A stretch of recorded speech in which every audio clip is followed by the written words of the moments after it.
Hello and welcome to Season 2, Episode 66 of the Berean Manifesto, brought to you by the Ecclesian House. This is Pastor Bill, and over the next 10 minutes or so, we are going to be looking at integrity. In 2017, Vice President Pence was belittled and poked fun at when it became widely public knowledge that he required any aide working late night with him be male. That he never dines alone with a woman who isn't his wife, and he wouldn't attend events where there was going to be alcohol unless his wife was going to be with him. The world scoffed at what the vice president called building a zone around your marriage. It was reframed in the media as a man who couldn't be trusted to be alone with a woman lest he do something untoward. The thing is, he had it absolutely right. If I were to boil integrity down to one sentence, you would be doing the right thing even when no one is watching. It's not because you're afraid that you'll do the wrong thing, though. You're practicing the right thing when there is no outside pressure, so that when you're put under pressure, you can stand up for what is right. I can't tell you how many times in the workplace, with both Christian and secular jobs, I've been asked to break the law for the sake of the company. It's a modern epidemic. Honestly, I can only think of one employer that never asked me to violate the law. I remember one other employer only asking me once to violate the law, and when I brought up that the action would be illegal, they seemed genuinely surprised that they didn't already know that, and we turned full circle, taking another route. Both of those companies I worked for at two different times in my life. Now, most other employers just assigned the task that I had a problem with to another employee. Now, one employee in particular insisted that they were doing nothing wrong, despite overwhelming outside voices telling them otherwise, and refused to reassign the task or let it go until they finally let me go for insubordination. I guess I shouldn't be surprised that the companies I've worked for that had the greatest commitment to integrity were the ones that came under the greatest scrutiny and suspicion from the public and governmental authorities. And the ones that had no concern about breaking the law behind closed doors seemed to get praise from the public and never seemed to have any issues at all, or just got a slap on the wrist. In the last couple of episodes, we talked about the heart. And I brought up more than once that we have a heart problem that needs to be dealt with. The focus of this episode, integrity, is a natural extension of that issue. Now, just to review, Jeremiah 17:9 says, "The heart is more deceitful than anything else and incurable. Who can understand it?" And Romans chapter 12, verse 2 tells us to not be conformed to this age, but be transformed by the renewing of your mind. Now, that word there, mind, is the word nous. It is the intellect, divine or human in thought, feeling, or will. Now, Paul here is talking not about the brain, but what we call the heart. We must renew our heart. In 2 Corinthians chapter 4, verses 1 through 3, Paul writes, "Since we have this ministry, because we were shown mercy, we do not give up. Instead, we have renounced secret and shameful things, not acting deceitfully or distorting the word of God, but commending ourselves before God to everyone's conscience by an open display of truth. But if our gospel is veiled, it is veiled to those who are perishing." I'm not sure if you've noticed, but integrity and deceit are not on the same side of the fence when we're talking about light and dark, good and evil.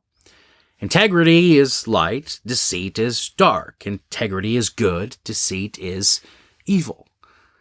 Paul goes on in verse 4 to write, "In their case, in the case of those who the gospel is veiled, who are perishing, The God of this age, that's little g, the God of this age, has blinded the minds of the unbelievers to keep them from seeing the light of the gospel of the glory of Christ, who is the image of God. Now that little g, God of this age, that's Lucifer, Satan, the devil, whatever you want to call it. The devil has blinded the minds, and this time Paul does mean what we think of as the mind, of unbelievers. It's important to remember that unbelievers aren't the bad guy. This is not an us versus them scenario. All believers were at some point an unbeliever, and it's our duty to deliver an open display of truth and an unveiled gospel to those unbelievers around us, like someone did for us. Now, I'm going to use a sports analogy. In case you didn't hear that noise, that was all the people who know me personally that just gasped listening to this podcast when they heard that statement. I'm not a sports guy.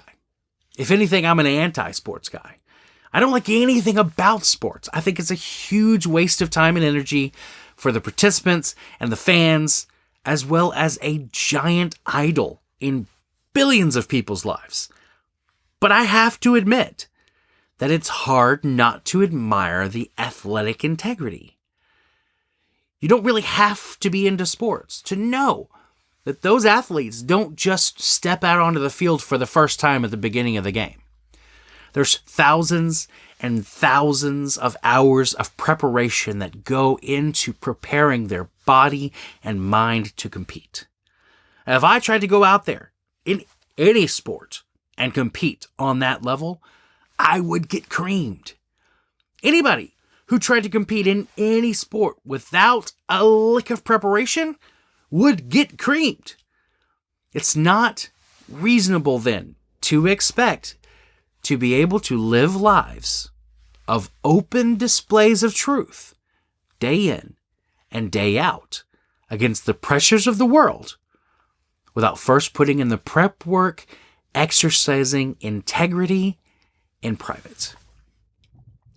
I don't know what areas you need to be practicing integrity in, but here's some that most people can relate to.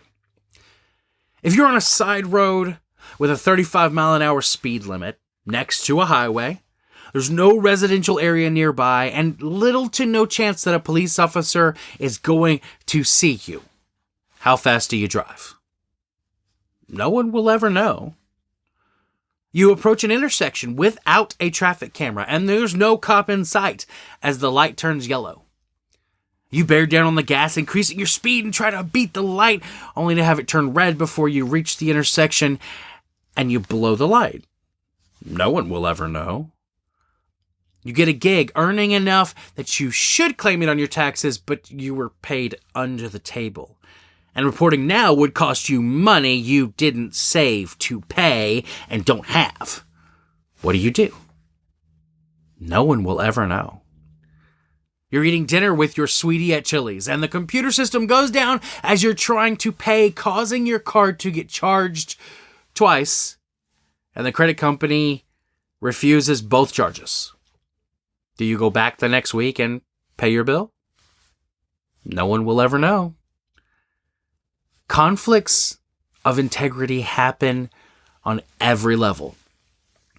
And practicing integrity takes place in the small, in the personal, in the private.